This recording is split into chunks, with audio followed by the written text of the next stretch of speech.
Halika guys, let's walk around BGC in 60 seconds. Ready, go!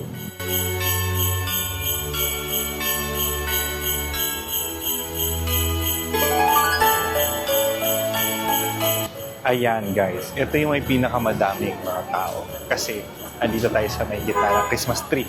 Sa may high street. Napakaraming tao dito guys.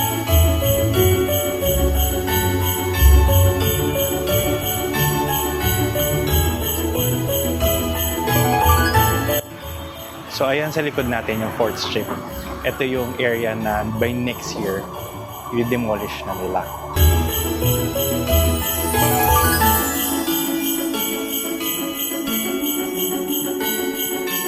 So that's it guys. We're going to end the video.